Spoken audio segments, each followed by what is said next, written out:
Mari kita berdoa sebelum kita belajar dari bagian firman Tuhan. Bapa di surga, saat ini kami kembali belajar dari bagian firman Tuhan. Roh Kudus menolong kami supaya kami boleh mengerti dan melakukannya. Di dalam nama Tuhan Yesus kami berdoa. Amin. Kita akan merenungkan bagian firman Tuhan dari Ibrani 12 ayat yang ke-14. Ibrani 12 ayat yang ke-14, demikian firman Tuhan. Berusahalah hidup damai dengan semua orang dan kejarlah kekudusan, sebab tanpa kekudusan tidak seorang pun akan melihat Tuhan. Saya berikan judul dari renungan ini, damai dan kekudusan.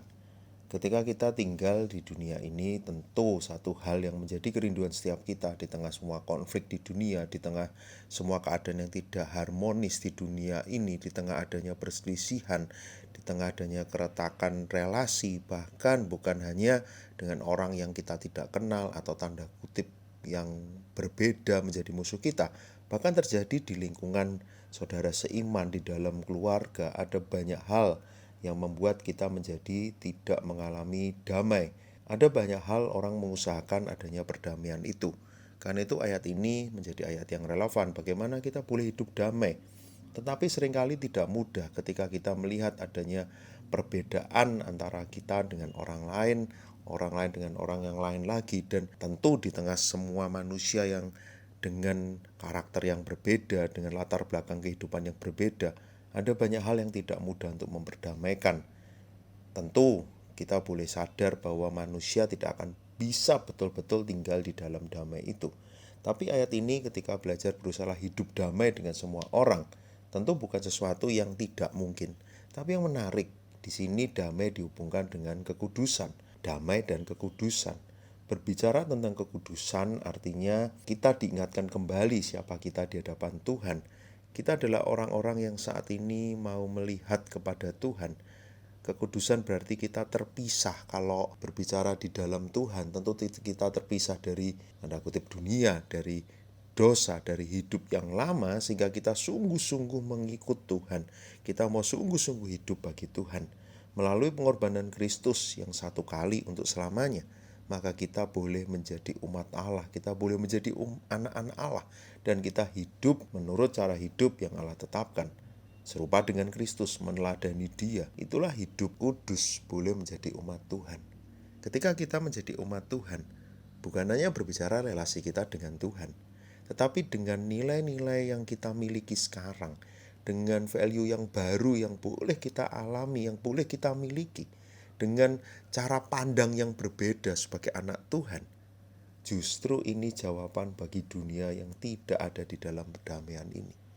Kita pun tahu kita orang berdosa yang seharusnya tidak bisa berdamai dengan Allah. Tetapi melalui Kristus kita sekarang boleh diperdamaikan dengan Allah. Karena itu kita pun harus membawa damai itu kepada dunia.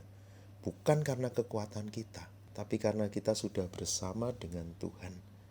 Seringkali kita tidak bisa hidup damai karena kita memaksakan keinginan kita sendiri.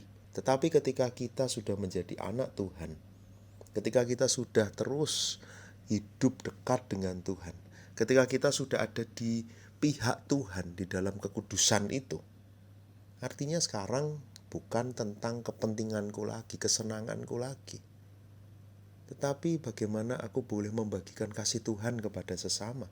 Bagaimana aku boleh memikirkan kepentingan yang lebih luas untuk keluargaku, untuk pekerjaan Tuhan, untuk pemberitaan Injil. Sehingga pertikaian-pertikaian, perselisihan yang mungkin tidak penting hanya karena ego kita, itu bisa kita hindari.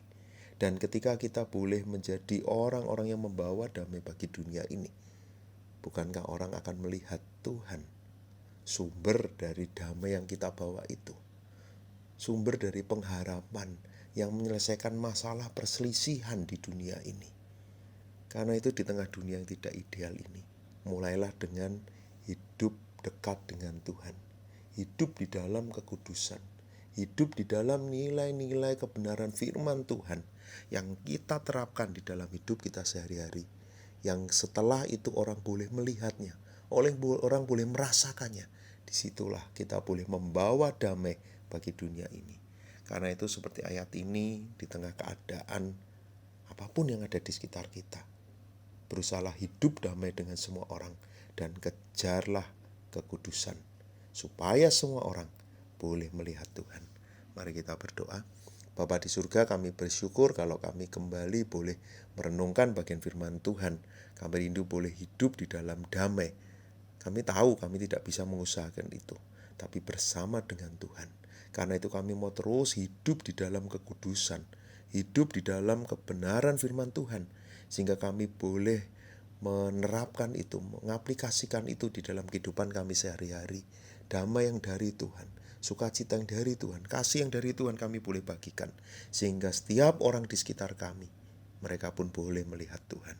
Di dalam nama Tuhan Yesus kami berdoa. Amin.